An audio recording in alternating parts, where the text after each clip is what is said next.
Já tem.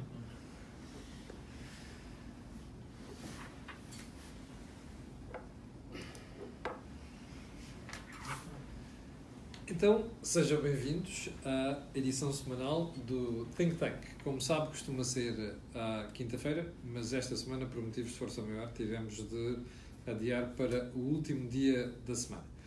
O que é que temos para si hoje? Essencialmente, aquilo que se passou no Congresso do Partido Socialista e tentar perceber também como o PS está cercado pelas ondas vindas de Itália e Espanha com os ventos da América. É esta a sua teoria, Joaquim? Não, é esta a minha descrição do que está a acontecer. Então vamos lá, isso. Não seria grave se nós estivéssemos a navegar num navio de grande calado, mas como vamos de piroga, vamos de piroga.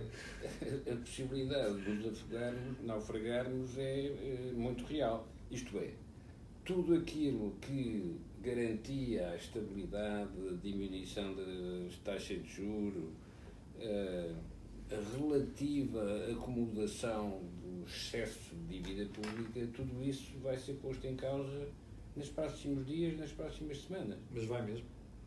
Vai mesmo, porque já não é possível reconstituir aquilo que foi destruído, ou se quisermos, voltar a colar aquilo que foi quebrado. Aquilo que o Trump fez no comércio internacional já não tem correção, mesmo que a Organização Mundial do Comércio venha culpar e penalizar os americanos. Mas são só dois produtos, o aço e o alumínio, que são tarifas de 10%. Para começar, porque já está anunciado nos automóveis. Pois, portanto, vêm mais coisas. Não, deliberadamente o homem, não se pode dizer que o homem seja louco, porque eu acho que ele está a fazer exatamente o que quer. O que ele quer é destruir aquilo que os americanos construíram desde a Segunda Guerra Mundial. Mas porquê? Essa é a pergunta fundamental. Os americanos, afinal, têm interesse em manter o status quo, não? Não, para isso era preciso irmos examinar os subterrâneos da história intelectual nos Estados Unidos e a importância que têm os pensadores conservadores, radicais, e ainda mais quando associados e financiados pelos evangélicos que acreditam nas profecias que fazem de Jerusalém uma peça-chave no Apocalipse. Ora bom, quando nós temos que nos confrontar com pessoas que pensam nesses referenciais, que eu chamei a parte profunda da cultura americana, não podemos continuar a utilizar os modelos e as perspectivas racionalizadas que se impuseram desde que o nazismo foi derrotado. Mas o quê? Mas estes ventos que sopram da América, que são ventos de protecionismo... Que sopram da América. Sim, são ventos que podem influenciar decisivamente a conjuntura na Europa? Não, ou a Itália pode influenciar mais a É muito mais perigoso e obriga a recordar o entendimento do Ribbentrop com o Molotov, que foi a aliança entre alemães e soviéticos antes da Segunda Guerra Mundial. Aquilo que o Trump fez foi uma aliança com os russos de Putin. Neste momento eu não tenho dúvida nenhuma.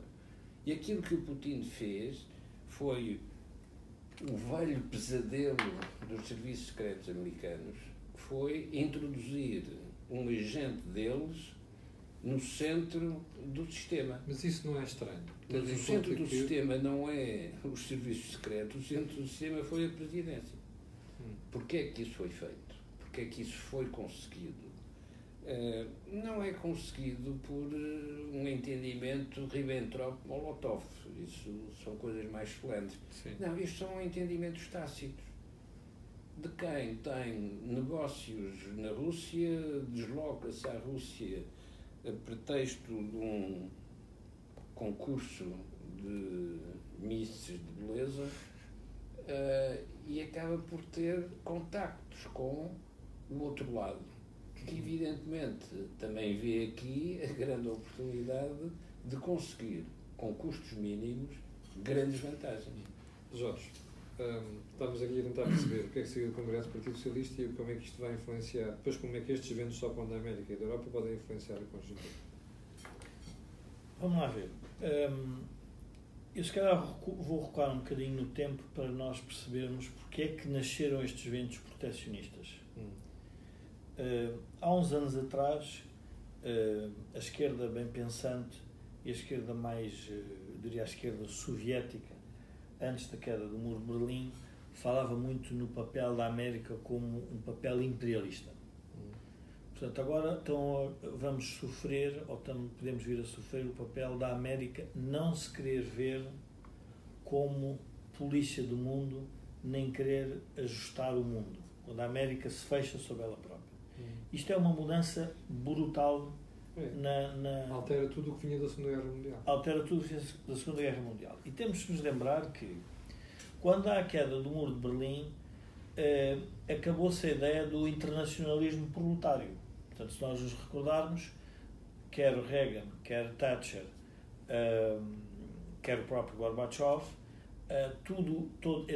e o próprio, na altura, o Papa, Carlos Wojtyla, no fundo, tudo isto se conjugou para nós termos um mundo em que a economia de mercado prevalecia, em que tínhamos uma sociedade totalmente ocidentalizada e, de repente, a esquerda que falava no socialismo, que era o socialismo que existia, perdeu os referenciais de país. Ou se perguntarmos aos socialistas da época qual é o país em que se revêem, já ninguém se consegue rever em nada, porque isto está uma grande, diria, atrapalhada do ponto de vista ideológico. Sim. Pronto.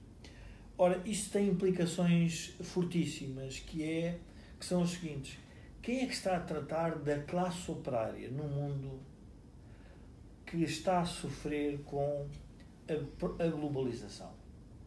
E o problema central é que nós não temos instituições que tratem disso. Por isso é que tens o populismo. E então aparece o populismo. Sim. Portanto, como nós não criamos uma instituição que tratasse de um ponto de vista de bloco dessa, enfim, se quisermos, desse grupo de pessoas que é afetada pelo próprio... Os descamisados. Os descamisados da globalização, que beneficiou o mundo inteiro, que é outra... É algo que nós temos de denunciar quando as pessoas falam na globalização. Não. A globalização beneficiou o mundo inteiro porque o mundo inteiro está mais rico. Há muito mais gente que saiu da pobreza. Quando nós pensamos na Índia, no Paquistão, no Brasil, na Indonésia. Mas a verdade é que geraram outro tipo de problema que as sociedades ocidentais não se dedicaram a resolver. E, portanto, o que é que hoje assistimos? Assistimos que o vento protecionista tem uma razão de ser popular, quer dizer, está assente num problema real dos eleitorados. O que é que tu achas que, do ponto de vista institucional, nós devíamos ter feito para tentar ultrapassar este problema dos descamisados? Tem a ver muito com a ideia de como é que nós, numa sociedade que mudou muito nos últimos anos, em que ela por si própria gera desigualdades resultantes das próprias competências, quer dos cidadãos, quer das empresas, quer das próprias sociedades, nós não temos mecanismos de fazer essas compensações. E não temos mecanismos de fazer compensações como tínhamos no século passado. O que é que se passava no século passado quando um irlandês passava fome? Imigrava para os Estados Unidos. Hoje, quando nós vemos um tipo da Síria a emigrar para a Europa fica toda apavorada. Mas então não é normal nós termos as pessoas a quererem melhorar o seu nível de vida, sabendo que ao lado o podem ter. Portanto, estes movimentos não foram cuidados pelas instituições que governam o mundo. As Nações Unidas deixou de ter um papel relevante. A Europa ficou enredada num conjunto de problemas que têm a ver com a sua própria crise, diria, institucional, que agora se percebe com a questão da União, com a questão do euro. E, portanto, nós hoje temos uma composição do mundo que realmente torna o Congresso do Partido Socialista irrelevante. No sentido... Mas eles sabem. A mim o que mais me chocou foi, obviamente que se percebe que é um congresso de um partido e, portanto, dentro do partido tem que se discutir temas partidários. Não é isso que está em causa, isso tem que ser feito.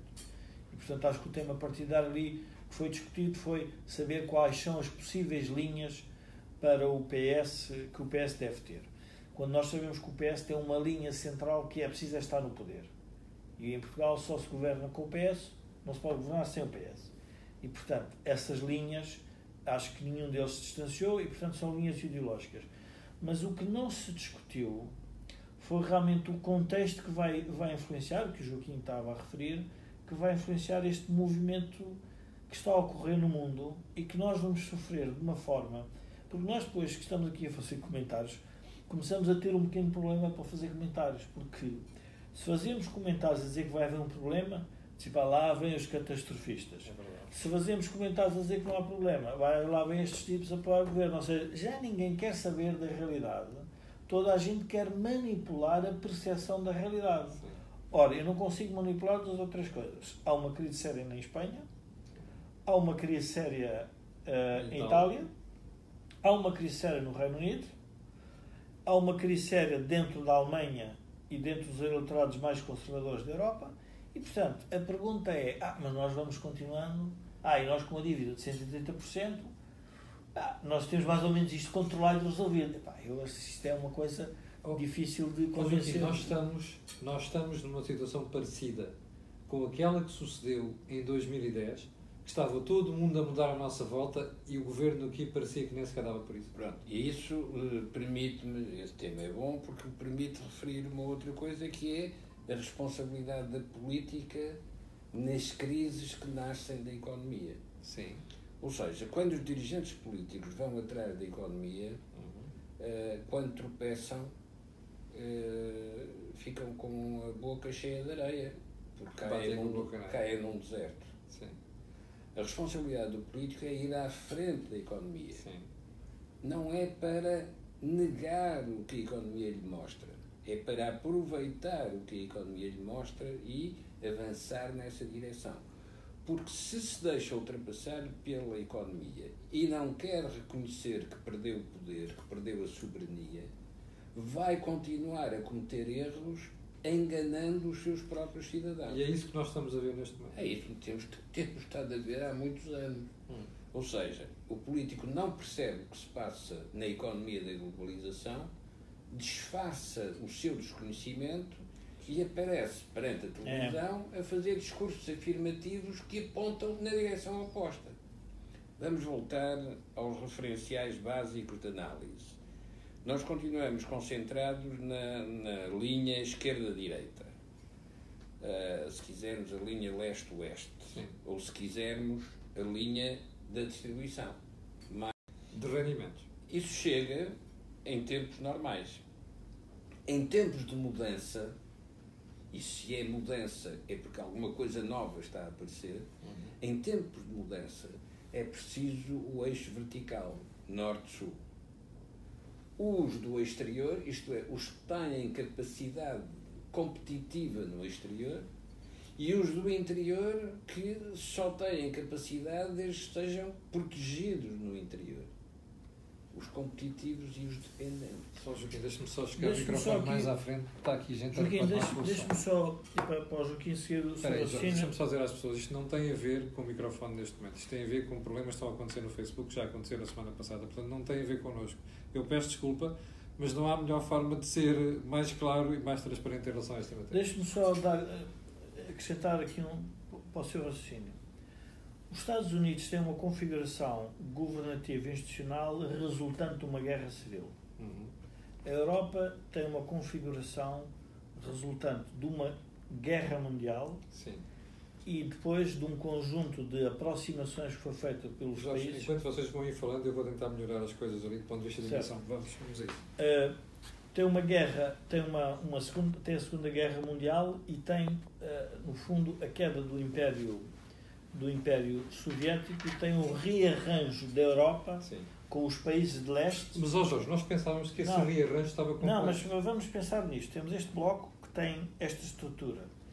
Este bloco pensava na Europa. Sim. E, portanto, cuidava da Europa. E quando a Europa precisou, temos que lembrar que a América esteve connosco. Sim. Agora, este bloco diz, a Europa começa a tratar dos seus problemas. Nós não vamos pagar para tratar dos problemas mundiais que a Europa tem. E depois temos, do outro lado, a China não existia na lógica de potência económica que se tornou potência económica e que de alguma forma se está a tornar uma potência política nesse sentido, com um presidente vitalício, que, portanto, que tem uma noção de poder e de mandato completamente distinto destes dois blocos. Para ele é o longo prazo. Para ele, longo prazo. Nós estamos no meio disto. Portanto, ou seja, pensar nestas configurações e que estas configurações alteram completamente deveriam alterar completamente o nosso padrão referencial de debate. Mas o problema é que não alteram. Sim, mas uma pergunta para os dois. Nós estamos a ver no PSD e no PS os dirigentes completamente aliados disto. É que não foi só no Congresso do PS, porque a mim o que me faz a impressão é os partidos costumam ter tendências. Há uns que apontam para aqui, outros que apontam para ali. Mas normalmente os críticos das lideranças são pessoas que trazem estes assuntos à ordem do dia. Não estamos a ver isso no PSD, mas também não vimos isso no Congresso do PS. Isto não é estranho. No PS apareceu numa entrevista do PS-deputado Sérgio Sousa Pinto, em que ele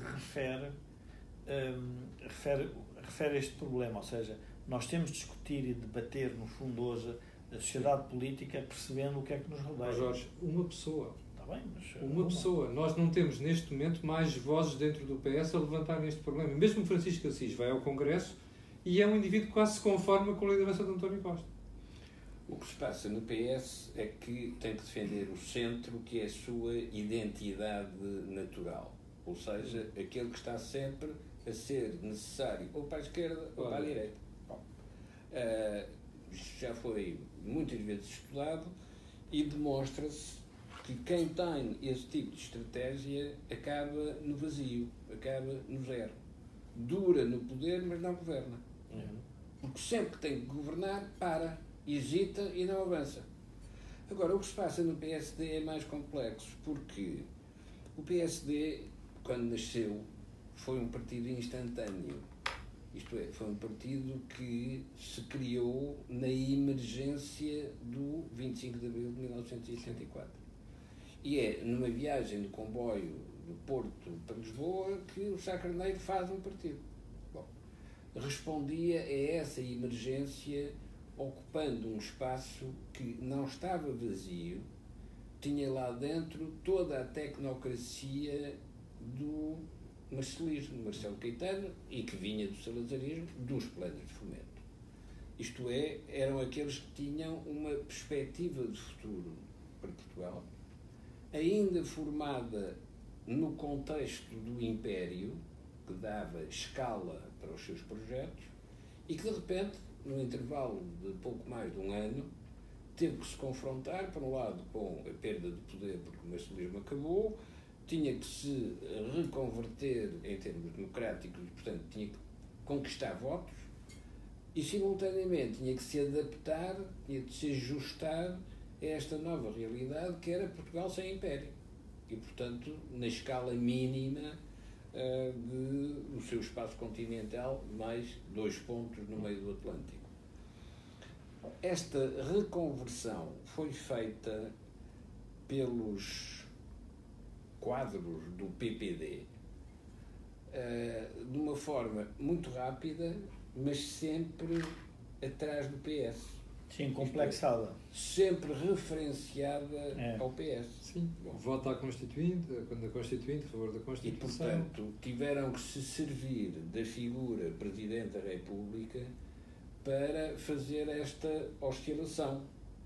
Porque, sem essa oscilação, ficavam agarrados ao governo minoritário do Partido Socialista, do Dr. Mário Soares, que já tinha a convicção que ninguém o podia derrubar, porque todos ficavam pior se o derrubassem do que se o mantivessem. Surpresa do Dr. Mário Soares ter perdido a votação no Parlamento no dia 7 de dezembro de 1978. Ora bom, essa surpresa, 77. 7 de dezembro de 1977. Esta surpresa do PS levou depois a fazer uma aliança com o CDS. Sim. Ou seja, para chamar o FMI pela primeira vez. E tendo de chamar o FMI justamente porque já não havia mais recursos no Banco de Portugal, mais reservas de divisas para pagar as importações. Ora, esta história do PSD transforma-se quando forma a Aliança Democrática e ganha peso próprio, peso autónomo na política portuguesa. Depois amplificada com Cavaco Silva. Esse tempo do PSD era um tempo de programação estratégica. Cavaco Silva sempre teve a concepção de trabalhar na Europa para compensar o desaparecimento do Império. Mas essa análise estratégica desaparece. Quando é que isto se perde? Isto perde-se com o mergulho no sistema financeiro. Isto é, quando se acredita que é possível reconstituir operadores empresariais sólidos através do sistema financeiro. Vamos voltar à Marinha, que talvez eu vou pegar no... Deixem-me só perguntar aqui, não sei o que quis dizer. O que o António Moura está a perguntar assim, vale a pena gastar tempo a analisar congressos partidários? Vale. O António, eu acho que vale. Porque são os partidos que governam o país. O ponto importante, por isso é que eu estava a contar a história do PPD e acabei por não concluir, porque é que o atual dirigente do PSD será incapaz de ter uma concepção estratégica.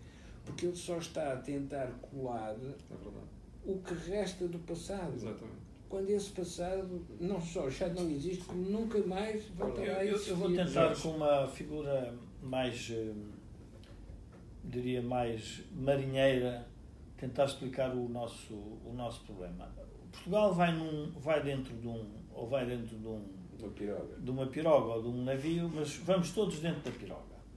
E depois temos um problema com o homem do leme. Qual é o problema do homem do leme? O problema do homem do leme é que não está a querer dizer às pessoas que estão dentro da piroga que à frente, ao lado, do lado esquerdo, do lado direito, à frente e atrás, há várias ondulações que podem movimentar-se. Nós estamos a discutir dentro da piroga quem é que vai ter a culpa quando a piroga se voltar. Mas provavelmente a piroga não se volta por causa disso. A piroga se volta-se porque não percebe as ondulações. A pergunta é, porquê é que estão a querer omitir as ondulações? Porque se o homem do leme explicasse a ondulação, alterava a maneira como nós estamos organizados. Como há pouco o Joaquim dizia, já no Parlamento já não se organizava à esquerda e à direita, organizava-se o Parlamento quem é que é a favor da sociedade competitiva, quem é a favor da sociedade distributiva, quem é a favor do exterior e quem é que está preocupado com o interior. Porque nós podemos voltar para a América como um bom exemplo. A América, a pergunta é, quem é que criou Trump? Só pode ter sido o Obama. Mas porquê que o Obama criou Trump? Porque o Obama faz uma coisa na América que tem uma oposição cultural, que é quando entra com um modelo de redistribuição europeu, que foi incompreensível para um conjunto de conservadores que é a própria, vamos lá ver, é a própria essência da América. Portanto, nós temos de ter esse cuidado e, portanto, por isso é que o Joaquim estava a referir que a questão da colagem do PS ao PSD, ela também é resultante de estes dois agentes acharem que se podem olhar para o passado quando quem tinha rompido com o passado tinha sido o governo de Passos Coelho. Mas as pessoas acham que esse passado não devia ter acabado. Ora, nós o que estamos a dizer, ou seja, a América está exatamente na mesma situação. Porquê?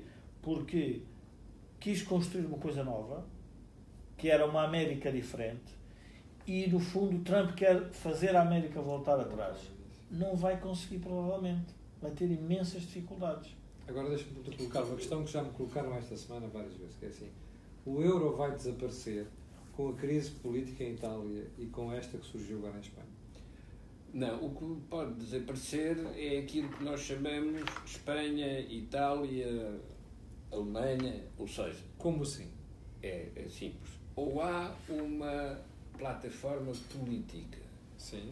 que coordena estas fragmentações a nível nacional, ou a nível nacional as fragmentações conduzem a impossibilidades políticas, para além de destruírem as estratégias empresariais.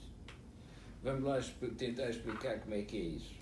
O Império Romano acabou exatamente deste modo.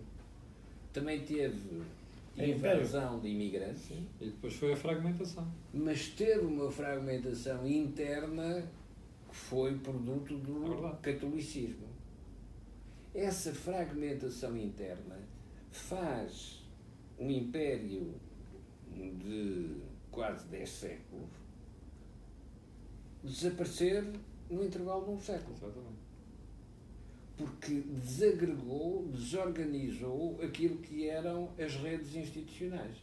Ora, os nossos Estados Nacionais nasceram depois de guerras religiosas. Aquilo a que se chama soberania é o poder do Estado Nacional contra as influências das correntes religiosas. É do século XVII, é da Paz de Westfália. Hoje, essa estrutura institucional está em crise. E não é em crise apenas porque há imigrantes e vêm os islâmicos. Sim. Está em crise porque não consegue responder às expectativas que criou nas suas sociedades quando estas mudam de natureza. Deixam de ser sociedades jovens a conquistar o mundo e passam a ser sociedades envelhecidas a precisar dos programas de segurança social. E que têm de ser financiados. Quando não existe produção interna para financiar, há dívida. Mas há um agente político que tem... Há dois agentes políticos que nesta crise, de alguma forma, demonstraram também uma eventual parte da solução, que é Macron, quando diz que precisa mais Europa, e o presidente italiano, quando obriga os dois partidos se vocês coligarem, a primeira coisa que têm que afirmar é que vão cumprir o compromisso europeu, que fez exatamente o Partido Socialista com António Costa. Apesar de tudo o que fez... Portanto, para ti o euro não vai desaparecer? Não vai desaparecer porque as populações... Não. Que é uma pergunta que já me fizeram aqui várias vezes. Mas é que as populações não querem que o euro desapareça. As populações mas também estão não querem revoltadas... fazer reformas já. Pronto. Que é o caso da Itália. Pronto. Essa tensão vai existir, mas não há nenhum estudo de opinião na Europa que dê a indicação que os que estão no euro querem sair do euro. Todos eles já ultrapassaram isso.